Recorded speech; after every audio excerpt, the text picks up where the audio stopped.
Hi, my name is Tyler. I play Kadmist Lightbringer, the half-orc paladin. He's a typical paladin, oh, I froze on that fact. My mind went blank of all facts about Kadmist Lightbringer. It happens. Um, That's good. That's it's a good. solid fact about him. It's a great start. Cadmus Lightbringer, he's your typical paladin dude. He's super charismatic, super gung ho, straight to the point, wants to get it done. Low patience. He's just kind of like, okay, great, that's what we need to do. Excuse me while I do it. I don't want to think about it. Yeah. Doesn't think a lot. Hey, that's fair. Yeah, so I just figured we could kind of jump in, do like a little story beat before like the main campaign here. Kind of get to know Cadmist a little bit. Oh, I was just gonna say sounds good. okay. Okay. Here we go. Cadmus, it's been a long day. And honestly, you had kind of hoped that you'd have more to show for it. You spent nearly the entire day clearing those hatchling flying snakes out of the hold of that cargo ship, not to mention their fully grown mother. The man who flagged you down and gave you the job failed to mention the extent to which they had overtaken the trusses and floorboards of the wooden vessel.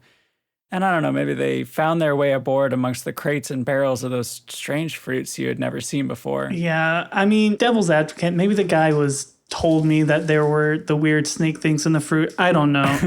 I wasn't listening. Right, yeah. I don't really do that. Yeah, I mean, hey, that's fair. He said he had a problem and you were like, I'm the guy. Yeah.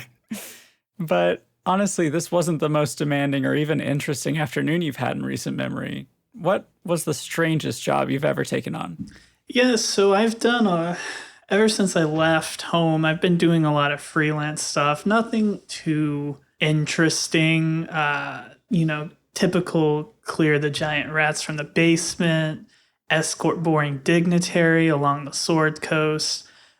There was this one instance for about a year that Cadmus was hanging out around Neverwinter, and there was a bunch of flyers of join the Great Rail. And so he got aboard this train that apparently rotates around the world. And so he served aboard that for a little bit. It was okay. It was pretty boring. Nothing really happened. But the warden was super weird, so he wasn't typically feeling that too much. So as soon as that 1 year little journey was over, he got off that and was not interested in that anymore.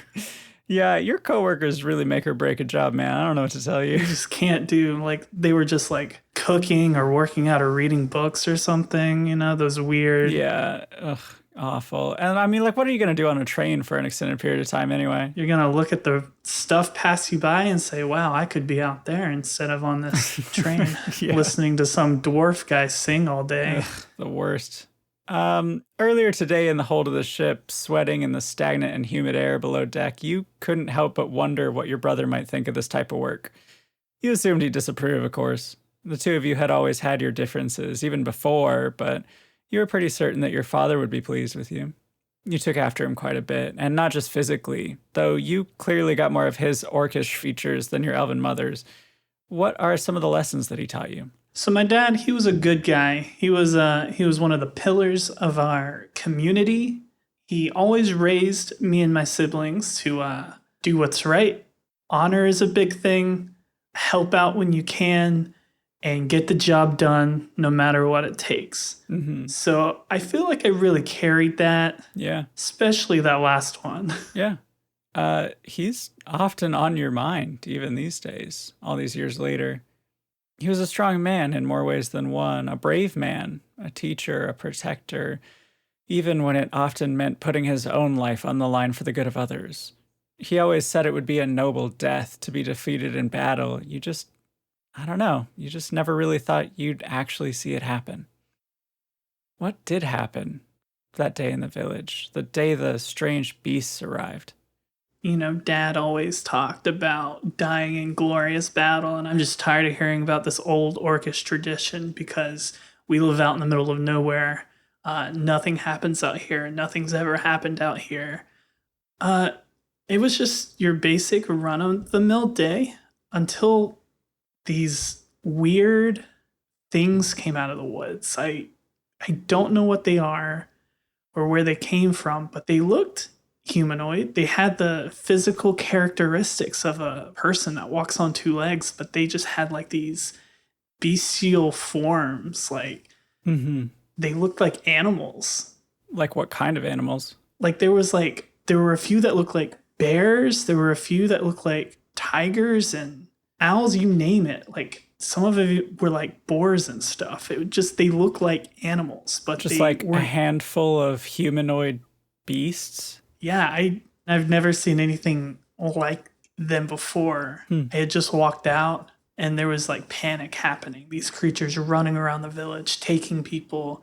Our guardsmen absolutely losing this fight. I see my dad running around yelling orders at the guardsmen, fighting off these beasts. And that's when I remembered the words of what my dad's always said, and I rushed in to help in any way I could. I saved this small child from one of the smaller beasts. And right when I had gotten him to safety, I turned. And that's when I saw this big bear-looking one just like drive his sword straight through my father. Yeah.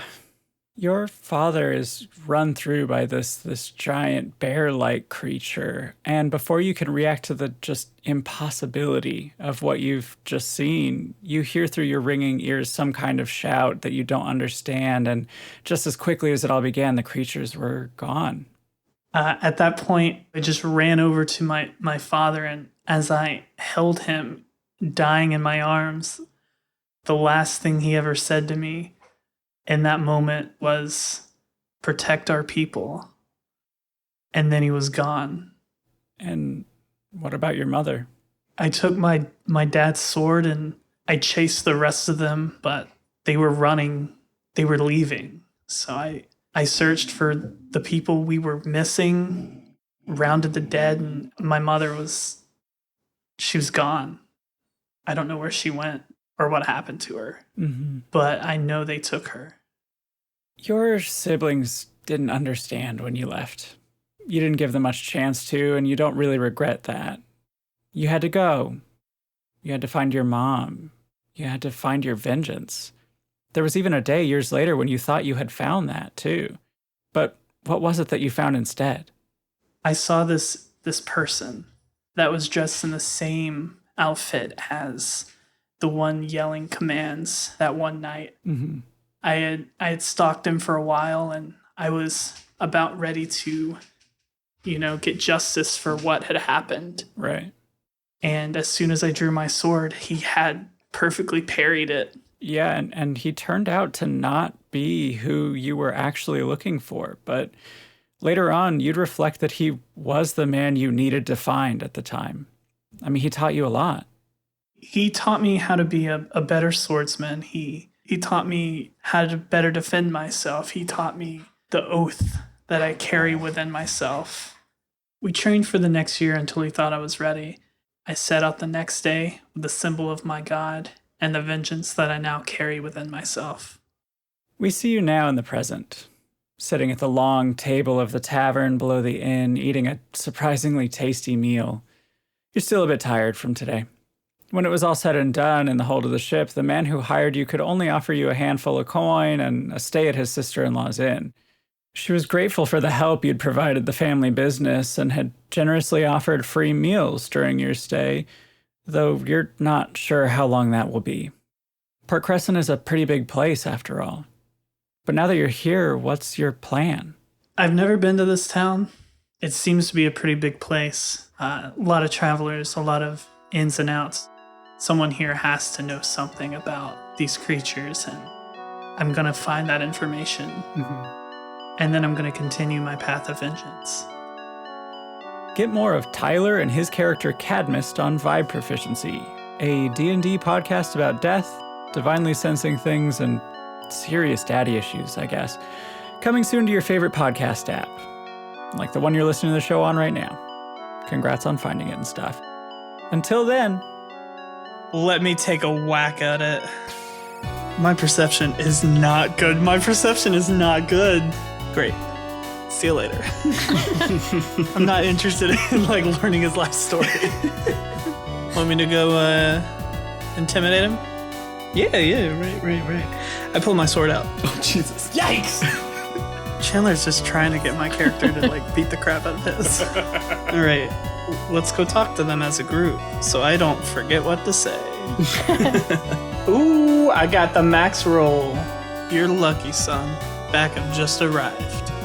Oh my god. Chandler, you can't do that.